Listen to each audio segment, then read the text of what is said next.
lapar dan haus akan firman Tuhan. Kita lapar, saudara-saudara, haus akan firman. Yang saya lebih fokus kepada kata lapar, karena lapar ini representasi dari lapar dan haus. Lapar dan haus adalah satu kondisi kita sangat-sangat butuh, ya, karena kebutuhan primer dari manusia fisik kita adalah makan dan minum. Boleh tidak punya HP, tapi jangan tidak punya makanan.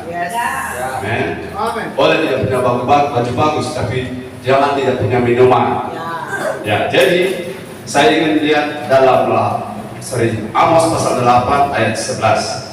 Mari kita berdiri bersama, kita membaca ayat yang pertama ini, Amos 8 ayat 11.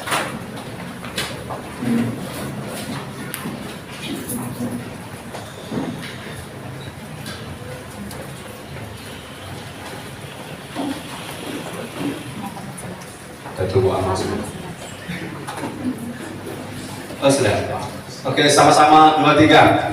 Sesungguhnya waktu akan datang, demikianlah firman Tuhan Allah.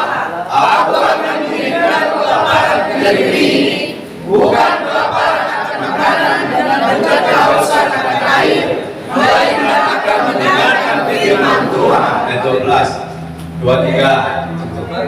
Mereka akan membara dari laut ke laut dan belajar dari utara ke timur untuk mencari firman Tuhan, tapi tidak mendapatkannya. Puji Tuhan, silakan duduk.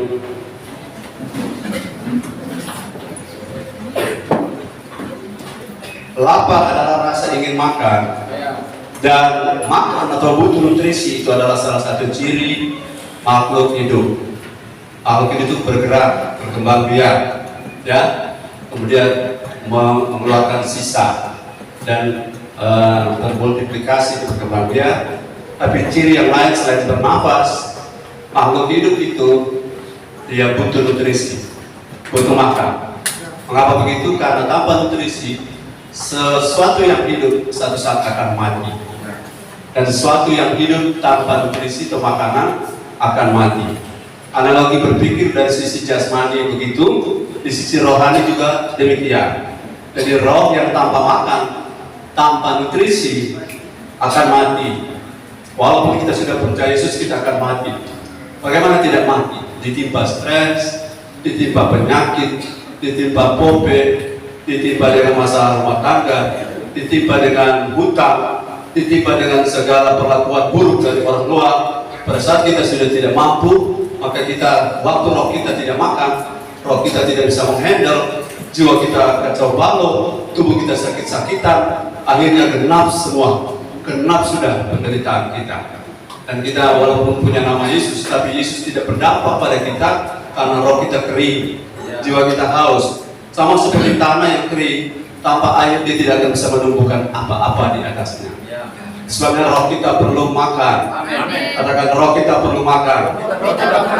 Jadi salah satu bahkan alasan yang sangat-sangat krusial saya dan saudara ada dengar firman hari ini, karena kita tidak bisa tanpa firman. Kita tidak bisa tanpa makan firman. Nah, Bapak Ibu Saudara, lapar dan haus ini, saya memang lagi mencari-cari lagu cocok dengan lapar dan haus. Dan saya ingin saudara kalau sebentar atau waktu-waktu yang akan datang ada lagu yang Tuhan taruh pada saya sebagai kepala, itu bukan untuk bersaing dengan para penyanyi di luar sana, karena saya kenal diri. Para penulis-penulis lagu, saya bukan rivalnya mereka. Saya cuma lagi berusaha mencari kata-kata yang cocok dengan firman yang kita selalu dengar, sehingga membantu, memudahkan kita untuk menyimpan memori melalui lagu yang kita dengarkan. Haleluya. Lapar dan haus akan firman. Berapa banyak yang lapar dan haus akan firman? Lambaikan tangan. Haleluya. Saudara sudah makan 10 tahun lalu bukan? Sudah makan nasi? Sudah. Hari ini perlu makan lagi? Perlu. Jadi makanan itu tidak bisa dijadwalkan 10 tahun lalu dan tahun ini tidak perlu lagi. Selama sesuatu hidup, selama itu makan tetap perlu. Kalau saudara sudah tidak makan, tubuhmu masih hidup, jiwamu masih beroperasi. Ya, anastro artinya bergerak, tapi isi kehidupannya sudah tidak ada. Tapi kalau rohmu makan, maka rohmu itu akan bertumbuh, tumbuh kuat, strong, akan bisa menghandle banyak masalah, jiwamu fresh dan tubuhmu pasti sehat-sehat. Di dalam roh yang sehat terdapat jiwa yang kuat, amin. Dan terdapat tubuh yang sehat. Nah, hari ini saudara, yang pertama, saudara harus kita pegang baik-baik soal lapar dan haus akan firman. Pertama, kita siap atau tidak siap. Suatu saat akan ada gelombang rasa lapar dan haus akan firman melanda bumi ini. Kita siap atau tidak siap, dan kita gereja harus siap, amin. Sebabnya saya mohon dukungan jemaat. Saya lagi fokus banyak hal yang saya suka kerjakan, tapi saya lagi fokus untuk bagaimana saya makan, dan kemudian saya memberi makan firman kepada saudara-saudara. Karena mau tidak mau, satu saat, katakan satu saat, orang akan istilahnya, orang akan buntu, orang akan stuck, orang akan blank kalau hanya sibuk melayani, kalau hanya sibuk memberkati, kalau hanya sibuk beri konseling, kemudian diri sendiri tidak ada makanan, suplai makanan rohani. Kita seperti mobil tangki yang orang lama bilang cabus catrek, atau tangki minyak, cabus catrek. Jadi kemana-mana bawa-bawa minyak, tapi tangki sendiri tidak ada minyak. Nah, itu berarti satu waktu dia akan kelelahan. Saudara melayani tanpa saudara punya roh makan, saudara akan kelelahan. Cuma melayani tanpa saudara punya roh dihidupkan lewat makanan firman, makanan rohani, saudara akan stres satu waktu. Karena ada banyak orang, saudara telepon dengan kami sharing, saya sudah dapatkan jawabannya. Kenapa saya dulu lelah? Karena apa? Kita tidak punya arah, amin. Kita tidak punya tujuan. Kita selalu menjadikan firman sebagai alat untuk kita diberkati, firman sebagai penghibur supaya kita tenang. Tapi bagaimana Tuhan itu cocok dengan hati kita, belum kita terlalu pedulikan. Tapi hari ini kabar baik, lapar dan haus yang saya bagikan kali ini bukan untuk membuat saudara puas saja, bukan untuk membuat saudara tenang saja, bukan untuk membuat saudara diberkati saja, tapi lapar dan haus ini akan membuat rohmu strong. Kalau rohmu strong terus bertumbuh, maka dia akan menjadi seperti Kristus. Waktu menjadi seperti Kristus, semua masalah tidak ada yang dapat menyentuh Yesus dan mengalahkan Yesus. Apalagi iblis gemetar, haleluya. Iblis gemetar, dia tidak, iblis tidak sparring dengan Yesus, ya. Yesus dan iblis tidak setara. Jadi kalau saudara bilang Yesus perangi iblis, tidak perlu karena iblis sudah kalah. Amin. Dan kita perangi juga sekarang bukan iblisnya, tapi hati kita yang mau berubah atau tidak. Karena iblis tidak dapat berbuat apa-apa kalau kita terus seperti Kristus. Haleluya. Jadi yang pertama, siap atau tidak siap, suatu saat akan ada gelombang rasa lapar dan haus akan firman. Baca kembali tadi Amos 8 ayat 11. Silakan saudara perhatikan ayat ini, akan datang waktunya. Firman Tuhan, sesungguhnya waktu akan datang, demikianlah firman Tuhan Allah, aku akan mengeringkan kelaparan di negeri ini, bukan kelaparan akan makanan dan bukan kelaparan akan air, melainkan akan mendengarkan firman Tuhan. Yes, coba lihat, perhatikan baik-baik. Lapar harusnya dihubungkan dengan mulut, bukan? Ya. Lapar dihubungkan dengan mulut, mau makan. Tapi kenapa lapar dihubungkan dengan telinga? Mendengar. Mendengar. Karena yang dimaksud ini adalah firman yang kita makan melalui cara mendengar. Kalau saudara sedang mendengar, katakan mendengar. Mendengar. Sama dengan makan. Ya. Jadi makan itu, roh makan melalui mendengar. Sepanjang jalan kami dari rumah ke sini, kami mendengar firman yang firman audio. Dan kami mendengarkan. Dan saya percaya ini akan mengubah banyak hal. Satu persatu akan berubah apapun yang dalam hidup kita yang kita sendiri tidak suka ada di dalamnya, apalagi Tuhan tidak suka itu ada di dalam kita. Jadi lapar dan haus, saya ini sebuah pemahaman sudah pegang. Begini, ketika gereja mula-mula mengalami namanya dekadensi atau mengalami penurunan nilai-nilai gereja, itu terjadi ketika agama Kristen menikah dengan negara, kekristenan menikah dengan kekaisaran sejak Kaisar Konstantin. Dan ada sekitar 14 abad orang tidak makan firman. Orang awam yang bukan pendeta, bukan pastor, itu tidak pernah baca Alkitab. tidak pernah baca, tidak pernah buka, tidak pernah dengar firman yang sebenarnya. Saya tidak bermaksud apa-apa, tapi itulah sejarah. Bahwa disitulah kekelaman gereja, kurang lebih 14 abad, dan abad-abad terakhir itu lebih parah. Dan muncullah yang namanya Reformator Martin Luther. Terima kasih untuk Martin Luther, karena dia bilang sejak itu sola fide, sola gratia, sola scriptura, oleh iman, oleh anugerah, dan oleh firman. Dari sana muncul kata back to the Bible. Apapun yang kita lakukan di sini, back to the Bible. Apa itu back to the Bible ya pendeta? Kembali kepada Alkitab, kembali kepada firman. Karena firman adalah makanan kita yang sebenarnya. Nah, sejak itu Martin Luther, kemudian datang lagi gerakan yang kedua, gerakan yang movement yang namanya gerakan Anabaptis. Bukan cuma kembali ke Alkitab, kita harus baptis selam. Itu Anabaptis punya gerakan. Setelah Anabaptis bergerak terus, sayangnya mereka tiap-tiap poin ini menjadi monumen. Kita tidak boleh jadi monumen. Kita terus bergerak bersama Tuhan. Setelah gerakan itu muncul lagi the Holiness Movement. Orang-orang mengejar kekudusan lewat berpuasa. Nah, berpuasa sudah sejak itu. Orang berpuasa menangkap diri, baca Alkitab sejak ini, dan mereka muncul sebagai sebuah monumen lagi. Kemudian dari situ muncul namanya pergerakan yang saya loncatnya langsung kepada pergerakan the Pentecostal Movement, gerakan karunia, bahasa roh, dan kesembuhan ilahi, dan pemunculan dan pengaktifan kembali peran Roh Kudus dalam gereja. Itu zaman Pentecostal Movement. Tapi Pentecostal juga telah menjadi monumen. Kemudian maju lagi, ada gerakan yang namanya Charismatic Movement. Orang-orang berkarunia itu dimunculkan di gereja. Karunia bukan hanya bahasa roh, sudah mulai luar biasa. Yang saya heran, orang Pentecostal sudah anti bahasa roh sekarang. Padahal movement daripada bahasa roh itu dimulai titiknya di api Pentecostal. Haleluya. Jadi kita hasilnya sudah lewat, amin. Back to the Bible sudah lewat. Kita maju terus, gerakan baptis selam sudah lewat. Amin. Jadi kita tidak berdebat lagi selam atau yang lain. Tidak ada perdebatan, karena itu sudah final, sudah selesai. Pembukaannya sudah selesai. Kemudian lanjut maju lagi kepada kekudusan.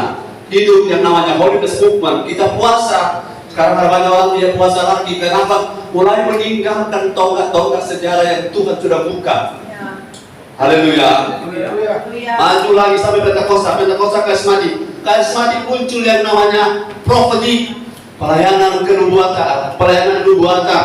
Orang-orang mulai percaya bahwa apa yang Tuhan katakan tidak ada yang meleset. Apa yang Tuhan perkatakan tidak ada yang gagal. Rancangan Tuhan mengenai masa depan kita, ya, ada yang namanya foretelling dan satu saya lupa. Ada sesuatu yang disampaikan. Ingat, nubuat ada dua jenis. Yang pertama yang sifatnya general dan tanpa syarat, unconditional. Tapi ada nubuat yang kondisional. Yang kondisional adalah kalau saudara dengar baik firman, saudara punya nubuatan yang dinubuatkan pasti terjadi. Amin. Dan lakukan dengan setia. Tapi yang unconditional artinya saudara taat atau tidak taat, dunia tetap akan kiamat. Itu yang unconditional. Lanjut. Katakan lanjut. Beri dulu tepuk tangan bagi Tuhan. Pada saat gerakan apostolik prophetic selesai, itu bukan selesai dan tutup buku, harus terus berlanjut bersama dengan back to the Bible. Semua berjalan terus maju. Kemudian muncul yang namanya apostolik, yaitu pelayanan kerasulan, di mana gereja punya dasar-dasar dibongkar. Yang dasar karena tradisi dibongkar, dasar karena family dibongkar, dasar karena kesatuan karena ras, suku, agama, suku dan budaya dibongkar. Haleluya, kita harus ada sebagai gereja segala bangsa. Amen. Semua orang boleh masuk, amin. Dan semua strata ekonomi bisa diterima. Dan tidak ada pilih-pilih kasih. Semua warna kulit kecuali tidak berwarna, semua tetap diterima. Kita tidak lagi seperti yang saya sebutkan tadi. Kemudian dari apostolik yang terakhir muncul gerakan yang namanya gerakan yang saya lompat, ya. Sekarang ada satu, yaitu fathering and sonship. Artinya kita tidak boleh ketinggalan. Katakan jangan ketinggalan. Jangan ketinggalan mereka. Haleluya. Kalau saudara tolak, saudara sama dengan menolak gerakan yang Martin Luther bilang. Karena itu ternyata adalah gerakan God movement. Apa yang Allah gerakan? yang saya namakan gelombang. Katakan gelombang. Seorang hamba Tuhan di Amerika bilang begini, Anda tidak bisa mencipta gelombang, tapi yang Anda bisa adalah berselancar di atas gelombang. Karena gelombang itu adalah pakai bahasa Inggris, adalah ciptaan Tuhan. Jadi Tuhan sedang membuat satu gelombang sekarang, dan saudara dan saya tidak ada pilihan lain selain berselancar di atasnya. Gelombang fatherhood and sonship sekarang sudah maju lagi. Banyak orang ketinggalan dan saya tidak ingin ketinggalan. Kita tidak bermonumen, amin. Monumen itu penting, kita aliran gelombang itu penting, kita aliran apa itu baik, tetapi kita tidak boleh berhenti sebagai monumen, tapi kita harus terus sebagai movement. Apa itu monumen? Tugu apa? Tugu peringatan, dan Allah tidak melihat ke depan. Bahayanya tugu-tugu ini adalah tugu yang hari ini menyonyere tugu yang lama dan menghina tugu yang baru.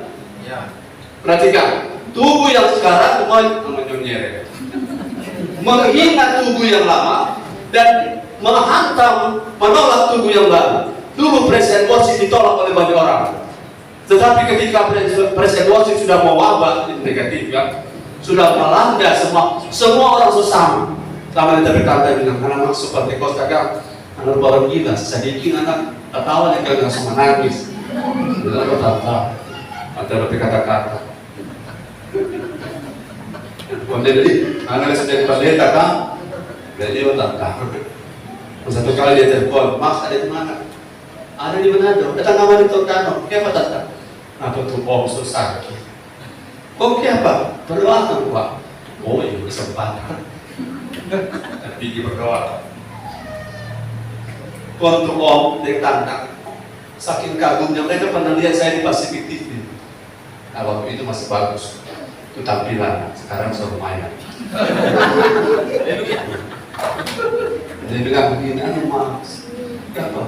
Kita hancur hati. Kita biasa dia menyembah, menangis, bicara hadirat Tuhan. Dulu dia bilang yang boleh soseno, boleh soseno. Dalam hati kita sudah tambah orang gila. Gerakan ini tidak bisa dibendung. Haleluya. Jangan jadi penonton. Nah, saudara akan ketinggalan. Tuhan tidak tinggal di monumen, tapi Tuhan tinggal di movement. Haleluya. Haleluya. Everybody fokus. Haleluya. Jadi kalau saudara ada di gerakan ini, saudara pastikan saudara tidak tertinggal. Tidak tertinggal. Haleluya. Dan saya ingin saudara mesti lapar dan haus akan firman, karena lapar dan haus ini Tuhan yang adakan. Tuhan yang buat. Jadi dua kelompok manusia sedang bergerak sekarang. Coba salah seorang bergerak, mana-mana di gerakan satu ini. Haleluya. Jadi dua gerakan manusia sekarang adalah sedang mencari karena lapar dan haus akan firman, atau gerakan yang sedang berlawanan yang menolak firman. Menolak firman. Saya ada baca satu status tadi. Itu firman tidak perlu, ini levelnya luar biasa. Level luar biasa lagi dia berbunyi. Saudara belum mampu dengar kalimat ini. Keluarlah dari gereja yang tidak mengajarkan Kristus. Loh, darah Tuhan. Kencang ini. Statement lagi. Karena cuma diajar berkat, cuma diajar sukses, cuma diajar sembuh. Akhirnya bisa sakit lagi, bukan? Bisa berulang, bukan? Tapi kalau kita jadi seperti Kristus, bangkrut pun no problem. Karena apa? Bangkrutnya kita hanya alat uji, hanya sesaat. Karena kita jadi seperti Kristus. Karena Kristus itu fokusnya bukan materi, tapi bagaimana dia berkenan kepada Bapa. Dan ini yang luar biasa. Haleluya.